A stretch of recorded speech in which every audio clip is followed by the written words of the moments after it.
rare and balanced view on politics in today's world. Based on facts, born of rationality, common sense, and logic, providing context on today's events.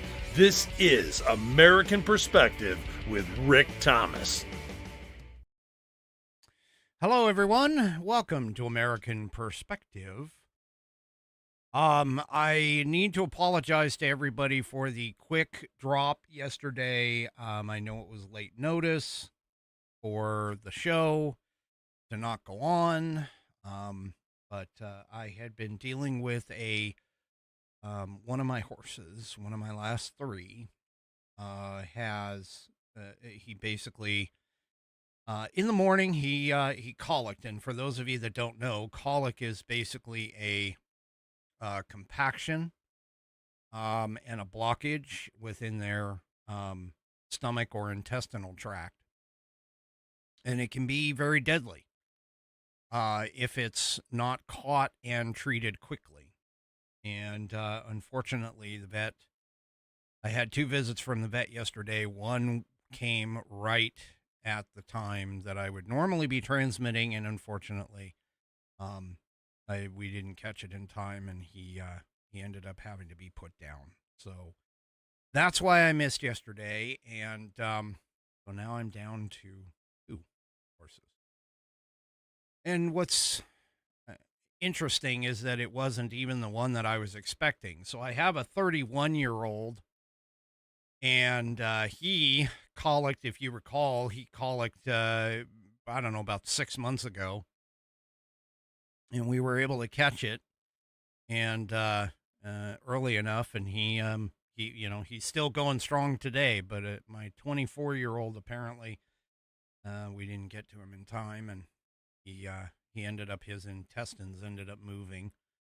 And when that happens, it pretty much is basically what's left is surgery at a cost of anywhere from like $10,000 to $20,000. And so, unfortunately, the better choice was to just let him go. But anyway, so if I'm a little melancholy, that's part of it. I don't know what else to say. I mean, you have these animals, these ones, even our small animals are only around for a short period of time generally, but you have these animals anywhere from 15 to 20 years. They become a part of your family, and or in the case of my one horse, 30 plus years. So,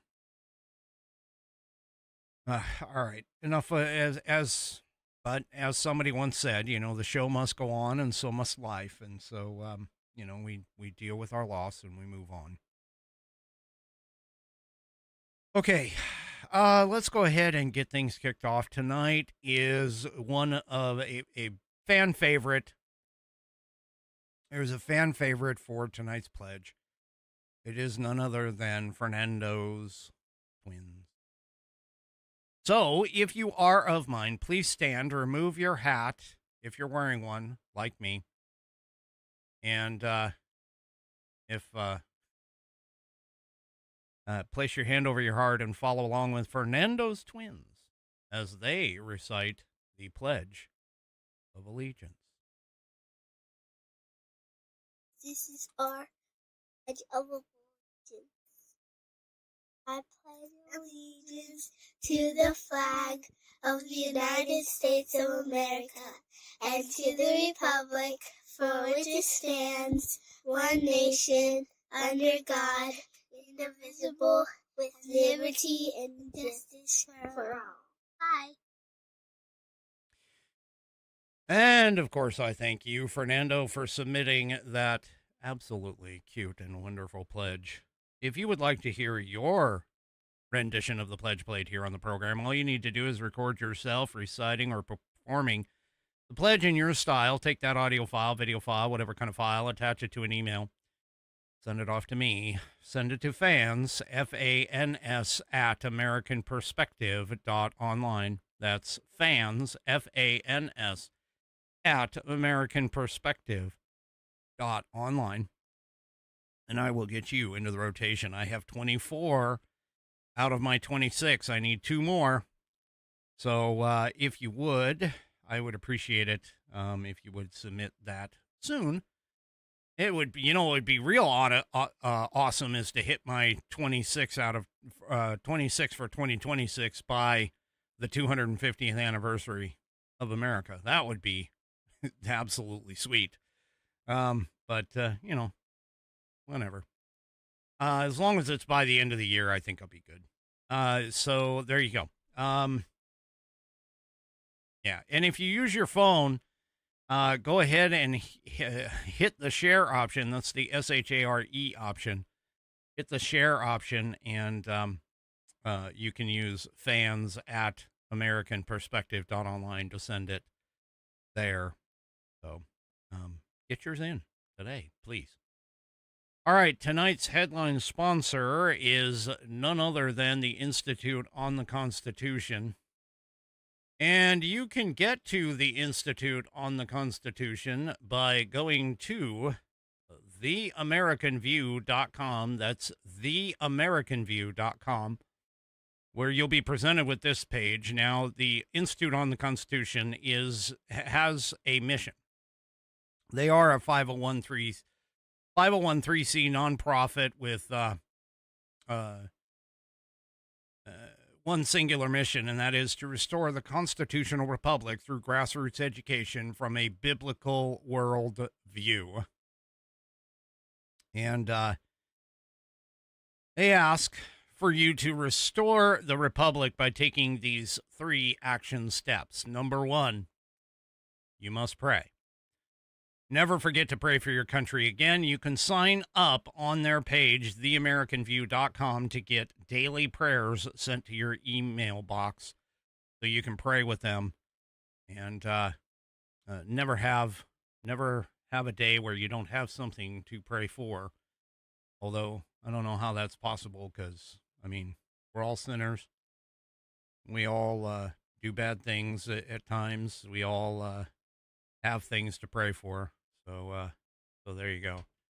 But anyway, go and sign up and get daily prayer requests or daily prayer subjects sent to your email. Second thing, of course, is to study. Now, what do you study? Well,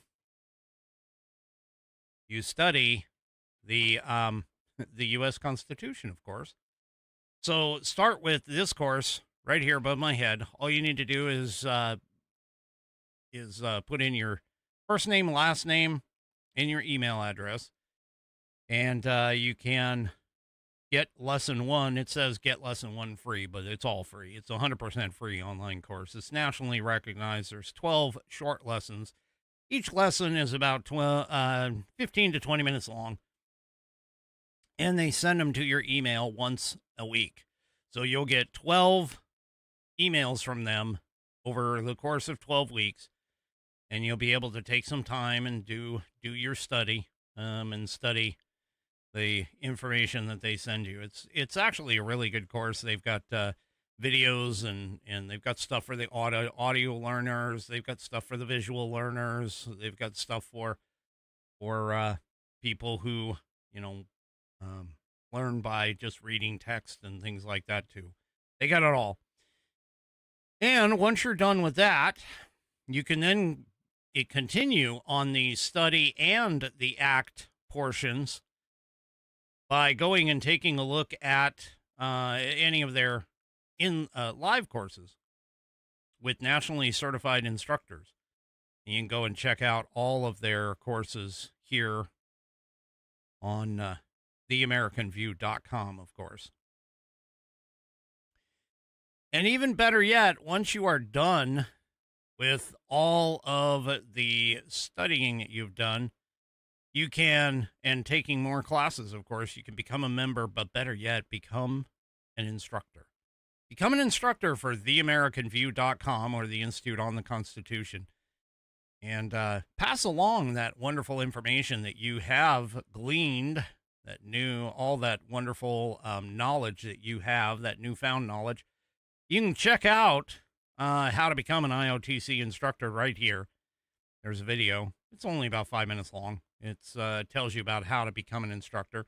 And then they don't leave you hanging. They give you a video that says 5 tips for a successful class. They also have instructor kits available for you to purchase so that you can have it. It has detailed instructions for each lesson. There's a host manual. There's a flash drive that has all kinds of essential materials for it. And it's ideal for anyone who is eager to pass on the crucial knowledge. You can get that instructor manual by heading off to the shop, but there's one place in the shop, even though you have other educational resources, you have the instructor kit, you have self-evident apparel, you have, all kinds of different things to look at. The one place that is my favorite place to go is right here, right above my head. It's called the Legacy Library. And the Legacy Library has all these leather items. Gosh, I love leather. Anyway, the one that I think you should think about getting for sure is this leather Constitution book. I'm making it move, making it change images here on the screen. Right here is the leather Constitution book, and I have it in my hot little hands right here. You can go to theamericanview.com, go to their store, or their shop, I should say. Go to their shop, go to the Legacy Library, and you'll find it there where you can pick it up. It is a fantastic book.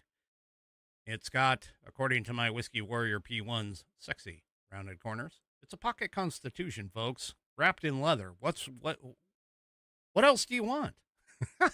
I mean, it's fantastic. Okay, fantastic. And anyway, what you can do, let's take a closer look at this thing. This has got 1/8 of an inch of Saddleback leather wrapped around pages that are water and tear resistant.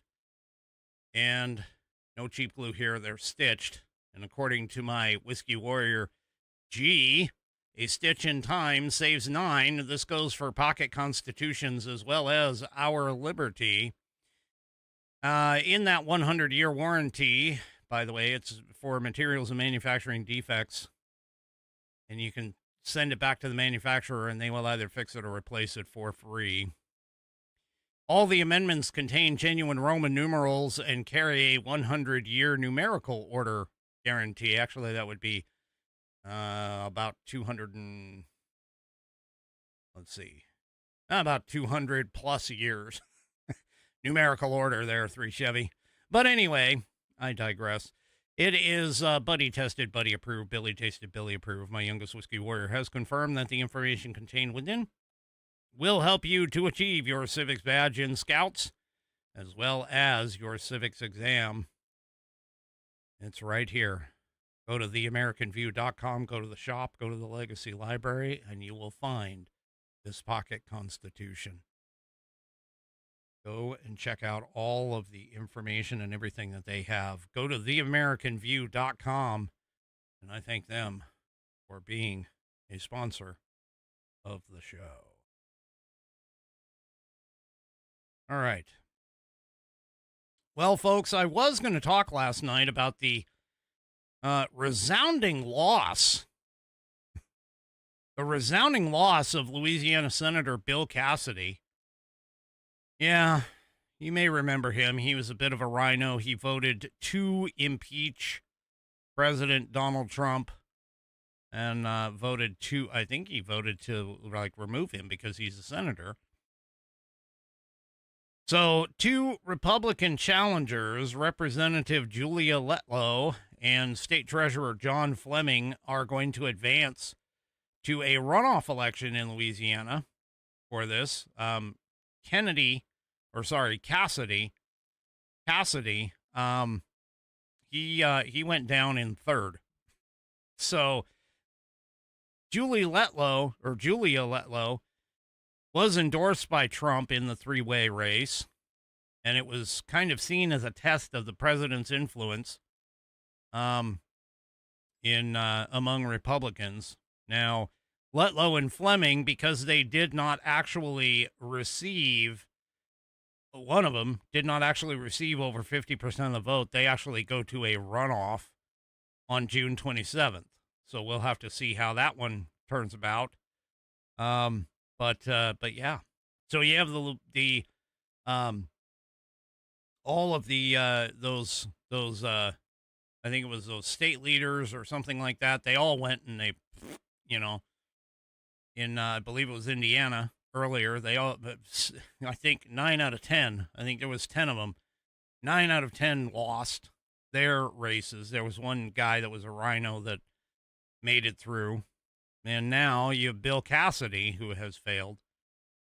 But we are at the biggest primary day for the 2026 season. There are 6 states that primaries are being held in right now. You have Georgia. You have Kentucky. Obviously, we'll get to Kentucky here in a minute. You have Alabama. You have Oregon. Yeah. And you have Pennsylvania. You have Idaho. And those are the 6 states. So going backwards in Idaho voters will weigh in on Senate and gubernatorial primaries. The incumbent senator, Jim Rich, he's a Republican in Idaho. He faces 3 Republican challengers. And Trump has endorsed Risch. So, and I'm saying that on purpose. I think it's Risch or Risch. Anyway, R-I-S-C-H is how it's spelled. So Trump has endorsed him, even though he is the incumbent. So, you know, we'll kind of have to see how that goes. The Democratic side of the House includes an estate executive, Nicholas Bonds, a lifelong Democrat, Brad Moore, and a realtor, David Roth, not to be confused with David Lee Roth. And David Roth unsuccessfully ran for Senate in 2022. In the race for governor in Idaho, you have incumbent Brad Little. He faces a primary challenge from 7 different candidates. The Democrat primary includes a small business owner, Jill Kirkham, former Twin Falls Director of Transportation, Maxine Durand, attorney Terry Pickens, and Chanel Torres. In Pennsylvania have contests for the governor and several competitive House districts. The gubernatorial race is all but set, with incumbent Josh Shapiro, a Democrat, facing Pennsylvania State Treasurer Stacey Garrity in November. There's no opposition to either one of those candidates, so not much of a primary there.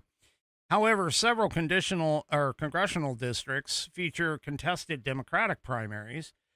In the state's first congressional district, Democratic primary to take on incumbent Brian Fitzpatrick includes Bucks County Commission Chair Bob Harvey and a mathematician, Lucia Simonelli.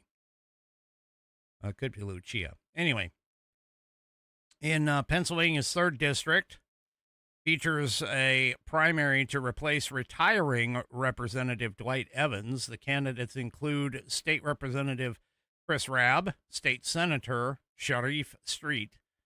Rabb has earned endorsements from progressive figures, including AOC, while Street has the support of Senator Cory Booker. The 7th congressional district includes Pennsylvania Professional Firefighters Association President Bob Brooks, former federal prosecutor Ryan Coswell, former Northampton County Executive Lamont McClure, and Carol Obando Deerstein, who is a former member of the Pennsylvania Advisory Commission on Latino Affairs. Brooks himself has been endorsed by Shapiro and members of Congress such as Elizabeth Warren, Ryan McKenzie, flipped the district from Democrat to Republican in 2024, so we'll have to see if he can hang on to that seat. 8th Congressional District, incumbent Republican Representative Rob Bresnahan. I don't know. Anyway, he's expected to face Scranton Mayor Paige Canetti in a competitive general election matchup. And the Democrat primary for the 10th Congressional District pits Dauphin County Commissioner Justin Douglas against former news anchor Janelle Stelson, Stlson, for the opportunity to challenge Republican Representative Scott Perry. Stelson barely lost in 2024 to Perry, so we'll have to see. We'll have to see what happens there. In Oregon, you have races for the governor, U.S. Senate, and Congress. Governor Tina Kotek, who's a Democrat, is seeking re-election. Multiple challengers attempt to unseat her. Republicans vying for the nomination include Marion County Commissioner Danielle Bethel, State Representative Ed Diehl, D-I-E-H-L, State Senator Christine Drazan, and former Portland Trailblazer Chris Dudley. Yeah, basketball player, why not? In the Senate race, incumbent Senator Jeff Merkley faces a Democrat primary challenge from retired electrical engineer Paul Wells. And on the Republican side for that spot, candidates include former Senate nominee Joe Ray Perkins and State Senator David Brock Smith.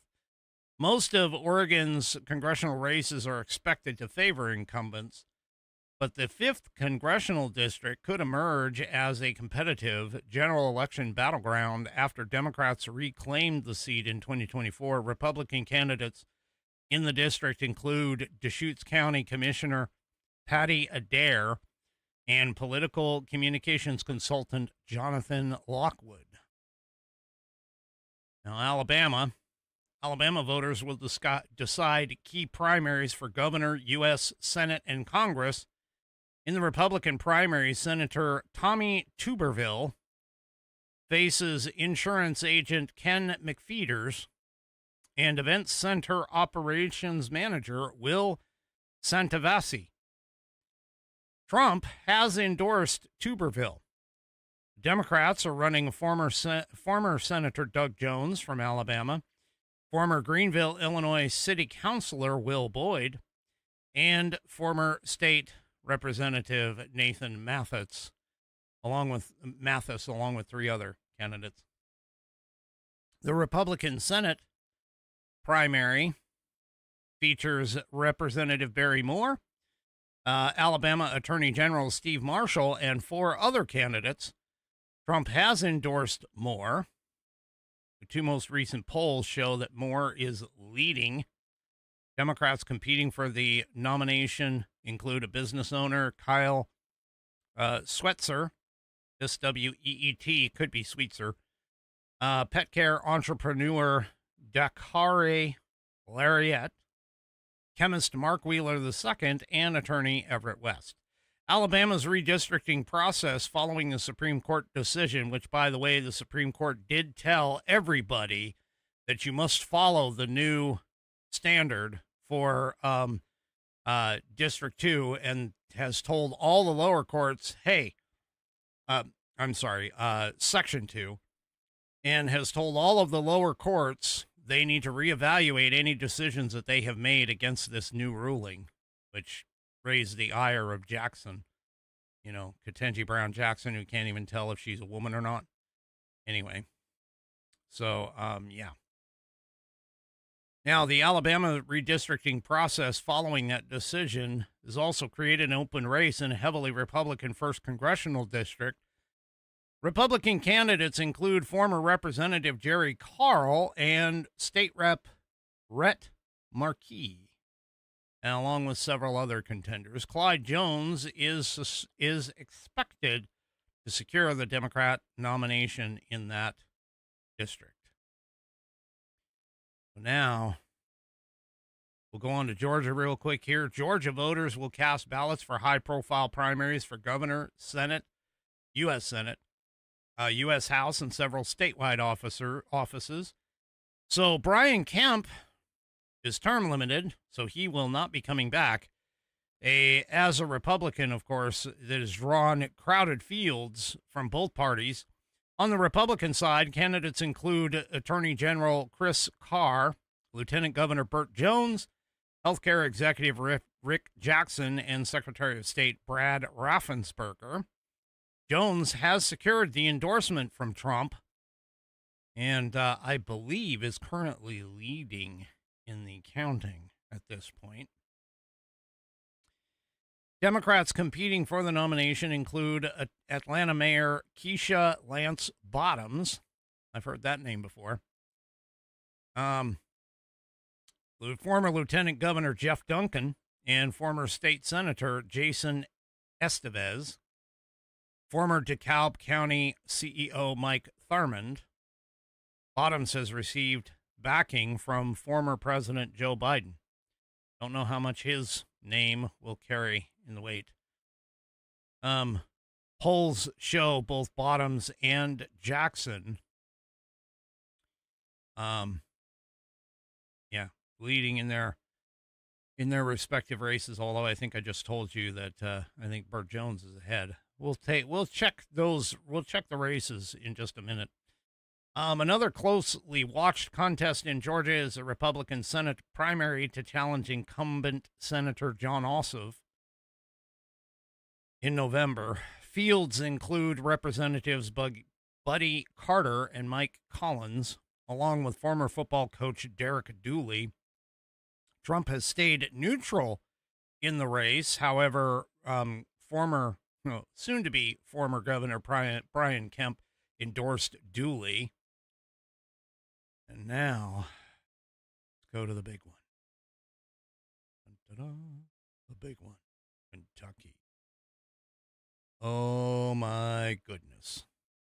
There's quite a few competitive races in the bluegrass state. The most closely watched, of course, is the state's 4th congressional district, where the incumbent Representative Thomas Massie, who is pissed off Donald Trump on more times than one, he's facing retired Navy SEAL Ed Galron. And by the way, Galron received an endorsement and campaign partner today. None other than Pete Hegseth campaigns with him and campaigned with him today. So he took a break from his official duties to appear alongside this guy, Ed Galron, during this little Monday appearance ahead of his Tuesday primary challenge. And Galron is the Trump-endorsed candidate against Massie, who claims he's a libertarian, but let me just put it this way. The way that he actually votes is libertarian with a Democrat bent. He is not anything of what I would consider a Republican or a conservative in any way, shape, or form. He has consistently been problematic for the conservatives. This has just been, he voted against the One Big Beautiful Bill and other Republican-led spending bills, which is typical for him. So, there you go. And, we'll have to see what happens. Well, Hegseth showed up to support Galron and said, quote, President Trump needs reinforcements, and that's what warfighters do. They stand behind leaders and have their back. Warfighters understand missions. They understand teamwork. They understand loyalty. And they understand that in the middle of a fight, you don't weaken your own side to advance to the objective. And that's what Ed Galron understands because he has lived it. Massie obviously has opposed U.S. military operations against Iran, as well as the targeted strikes on Iran's nuclear facilities that happened or that occurred last summer. So, Anyway. Well, Massie came out and he predicted himself after the Hegseth endorsement. He predicted that he was going to win He's predicting victory. Well, let's face it, they all predict victory. I mean, if you really went into a race thinking that you weren't going to win, what the hell were you in the race for, realistically? But anyway, by the way, this has become one of the most expensive races, as well as one of the most bitter Republican primaries in recent congressional history. So polls have been showing for quite some time that it's pretty much a dead heat between Ed Galbraith and Thomas Massie after nearly $20 million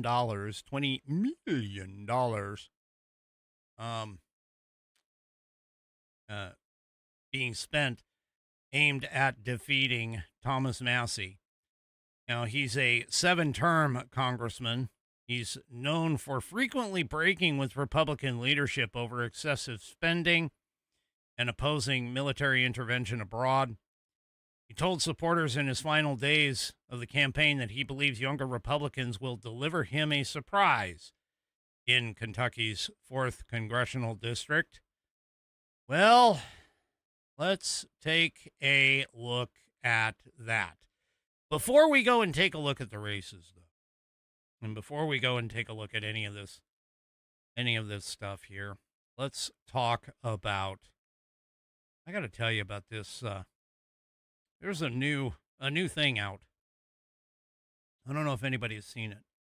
We all know the whole George Floyd incident was a big deal.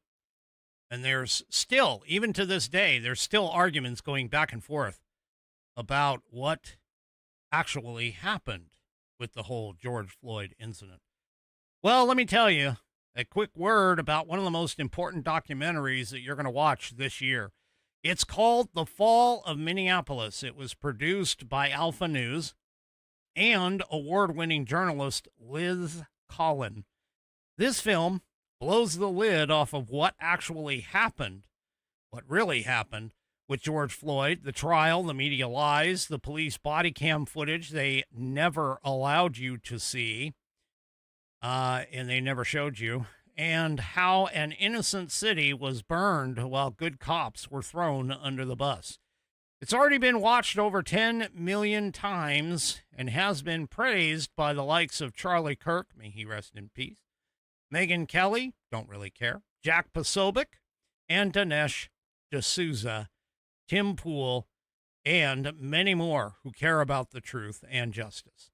The best part, right now, it's 100% free. No subscription, no paywall. Go watch The Fall of Minneapolis today at thefallofminneapolis.com. That's thefallofminneapolis, all one word, .com. thefallofminneapolis.com, or just search for it on Rumble. And if this film opens your eyes like it has for millions of others, please consider a 100% tax-deductible donation at alphanews.org. That's alphanews.org, so they can wake up even more Americans. You deserve the real story. Watch it tonight. Watch The Fall of Minneapolis at thefallofminneapolis.com, or just search for it on Rumble. It is 100% free right now. There is no subscription and no paywall. Thefallofminneapolis.com or on Rumble, and watch the documentary of what really happened in Minneapolis with the George Floyd incident. All right.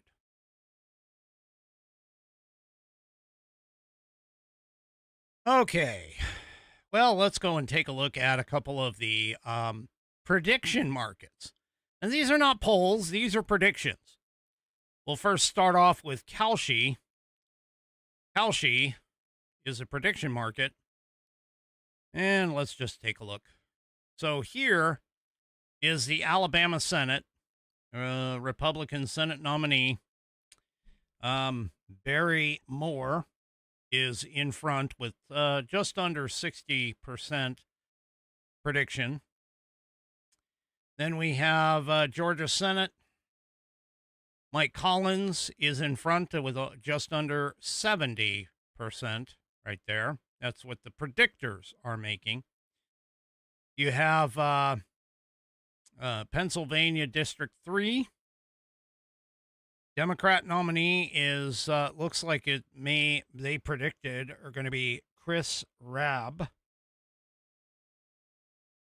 So, yeah, those are the ones that are on Kalshi as in terms of Kalshi news. Some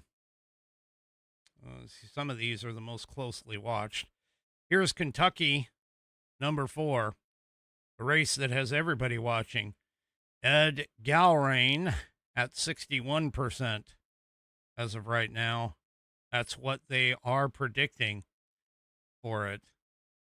Let's head on over to Polymarket and take a look at what Polymarket says. These are primary election odds and predictions. Kentucky 04 looks like Galrain has a very large following over here on Polymarket.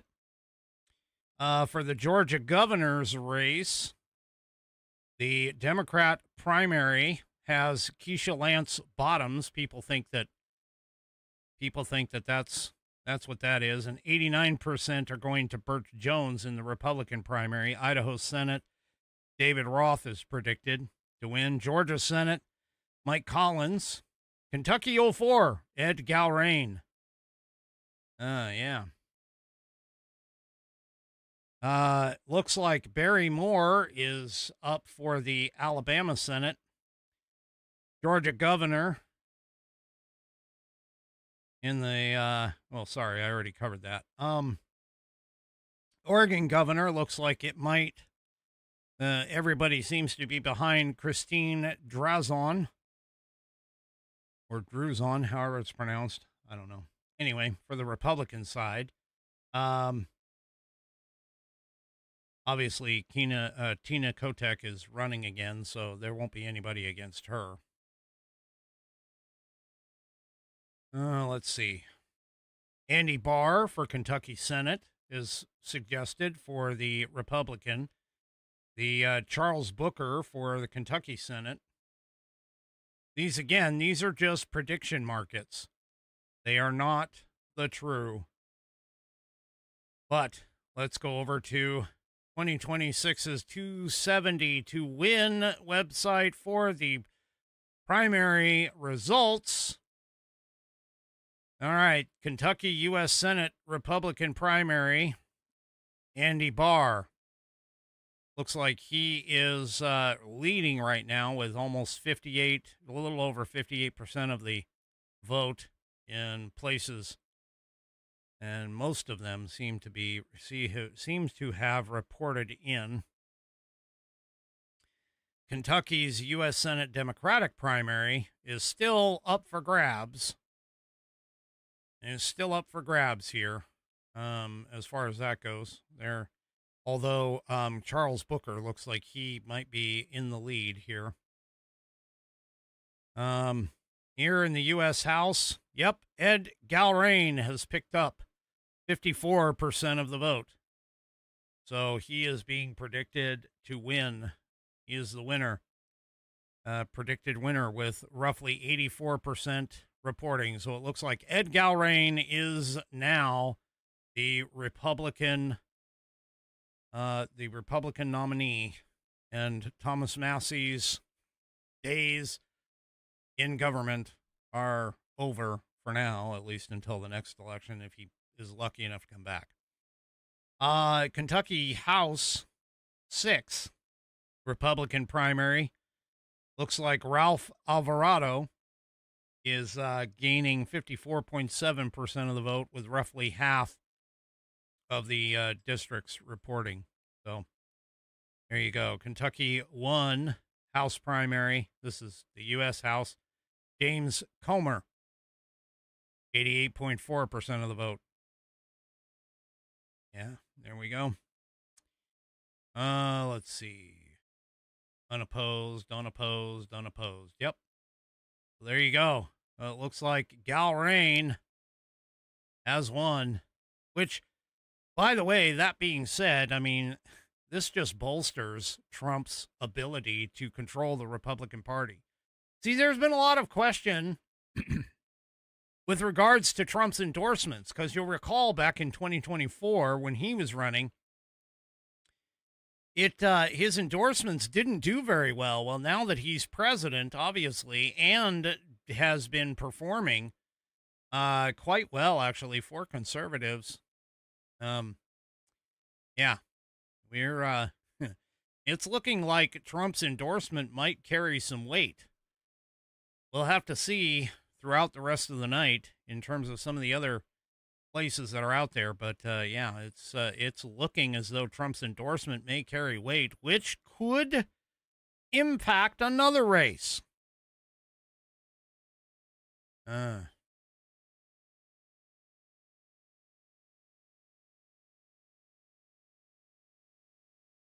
Which could impact another race. And that is Ken Paxton. Ken Paxton in Texas is going up against a Republican, longtime Republican, Cornyn, in the Texas Senate race. And his endorsement came today. Now, keep in mind, Trump has kind of stepped out of that race and stayed out of it for a while because he kind of wanted to see what was going to happen. But essentially what ended up happening is they went to, because neither candidate won 50% of the vote, they had to go to a runoff. And so Paxton and Cornyn, the third party that was in it, all three of them none of the three of them won 50% of the vote. So the top two go to a runoff. And that is going to be happening, I believe it's next week, the 26th. And so Trump decided to endorse Paxton instead of Cornyn. Now, you know that, Cornyn is a longtime senator.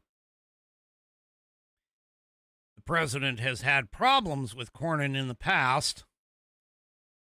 So Trump, sort of alluded to the fact that he might back Ken Paxton, but he wanted to kind of see what was going to happen. And now he did that. He announced it today on True Social. He said, Ken is a true MAGA warrior who has always delivered for Texas and will continue to do so in the United States Senate. So there you go. The two heated rivals top a crowded field of contenders in the early March primary, but since no one cleared the 50% threshold, the nomination race headed into overtime with the runoff election next week. Trump, of course, teased his long-awaited endorsement on the grounds of the ballroom, which is still under construction as the Senate mulls whether to provide hundreds of millions in security funding for the project. He decided that now was the time to endorse after 7 months of staying, several months, I should say, of staying neutral, because early voting for the next week's runoff has actually opened. Trump said, there are those that say whoever I endorse is going to win. I don't know if that's true, but historically that's absolutely true. I just don't like to say it because I don't like to brag. So, yeah, there you go. Now, whoever wins these two faces off against Democrat Party star State Representative James Tallarico, who crushed Jasmine Crockett. Now, obviously, Jasmine Crockett was a vocal Trump critic. Thank God she's gone. We don't have to listen to her code switch. But anyway, Tallarico is trying to become the first Democrat in nearly 4 decades to win a Senate election in the state of Texas, which is traditionally right-leaning. So, yeah. And by the way, this year's Senate showdown in Texas is one of a handful across the country that could determine if Republicans hold their majority in the chamber, that's the Senate chamber, in the midterm elections. The GOP currently holds the Senate in a 53-47 split. Now, Paxton doesn't come with any baggage. He actually has some baggage. He's faced several scandals and legal problems that have battered him throughout the past decades, including his own personal ongoing messy divorce. But Trump, in his endorsement, said that Paxton has gone through a lot, in many cases, very unfairly, but he is a fighter. He knows how to win. Our country needs fighters and also loyalty to the cause of greatness. So, yeah. Now, Paxton responded on X after the Trump endorsement and said, I am incredibly honored to have President Trump's complete and total endorsement. No one has ever fought harder for the American people than President Trump, and I look forward to championing his America First agenda in the Senate. And Trump, in backing Paxton, did say about John Cornyn is a good man, and I worked well with him, but he is not supportive of me when times were tough. So, that Senator Cornyn had past criticism of Trump, and so Trump called that out and said, John was very late in backing me in what turned out to be a historic run for the Republican nomination and then the presidency. Cornyn responded back in a statement and said, well, I have worked closely with President Trump through both of his presidential terms and voted with him more than 99% of the time. He has consistently called me a friend in this race. It is now time for Texas Republican voters to decide if they want a strong nominee to help our GOP candidates down the ballot and defeat Tallarico in November, or a weak nominee who jeopardizes everything we care about. I trust the Republican voters of Texas. So, yeah. We're going to have to see what happens here with this. So, yeah. What's interesting, though, is that Paxton did say, to a question as to whether or not he would end his Senate bid if Trump actually backed Cornyn rather than him, he essentially said, nope. On an interview with Real America's Voice, he said, I've spent a year of my life campaigning against John Cornyn because John has not represented the people of Texas well. He's been against Trump in both of his elections, and said he shouldn't run this last time. The people of Texas, at least the Republicans, would like something different.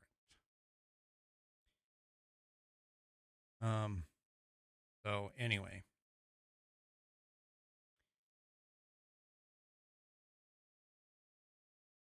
All right. Well, let's move out from the primary. And let's move to tonight's headline. Let me find it.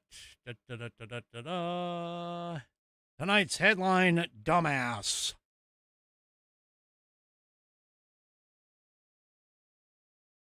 Oh, wait, wrong one. You're a dumbass. You're a dumbass. You're grade A, number one, bona fide first class. You're a dumbass. You're a dumbass. And you'll be one all your dumbass life. All right, for tonight's dumbass. Oh, it goes to MS Now's Katie Tur. Yes, that's right. Katie Tur was, she was on she was talking on one of her shows, on her show. And she calls out the fact that Speaker Mike Johnson attributed rights to God. Now, Johnson prayed, okay, and during that prayer, he noted that God's mighty hand has been upon our nation since the very beginning, that God is the source of America's many blessings, and that America is a nation premised on biblical and foundational principles.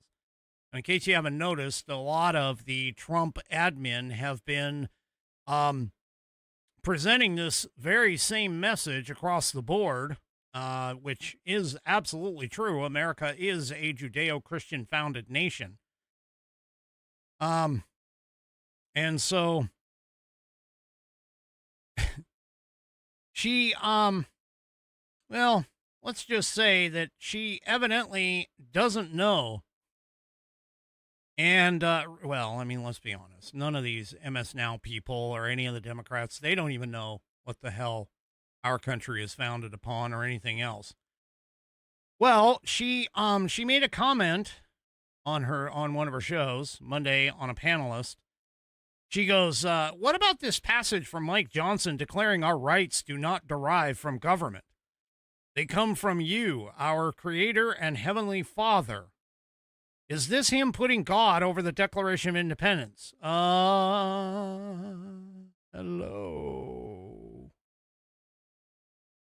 I think she needs to read the Declaration of Independence.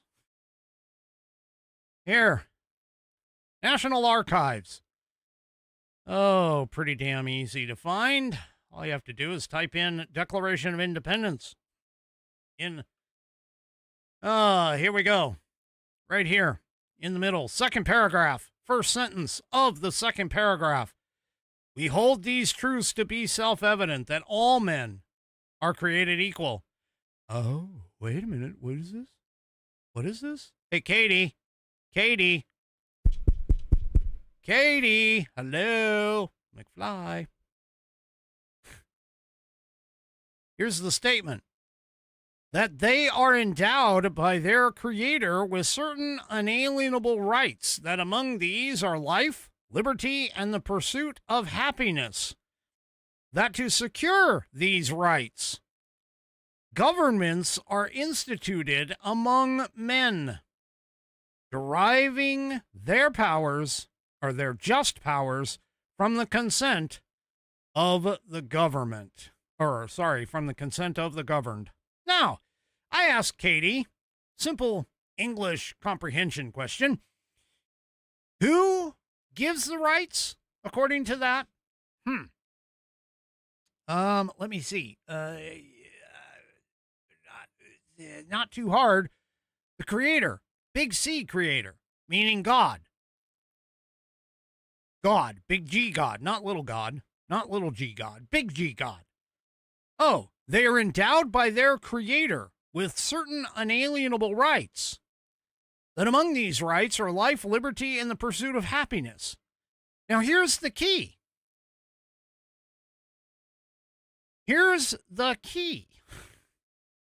Which would, if Katie actually read this and had English comprehension skills, which is really bad considering the fact she is an MS Now journalist. Well, I mean, let's be honest. Journalist is a bad word in today's English language. But is a journalist, it says right here, that to secure these rights, governments are instituted among men. So wait a minute. Who is above the other one? Is it government above God, or is God above government? Oh, I think according to the Declaration of Independence here, which was written by the supposed agnostic Thomas Jefferson. Yeah, I hate to tell you that one. Thomas Jefferson did believe in religion. He did believe in God. Not the revealed God of the Bible, but he did believe in God. Because otherwise he wouldn't have said creator. Hello. Anyway. So God grants certain unalienable rights. Our rights come from God.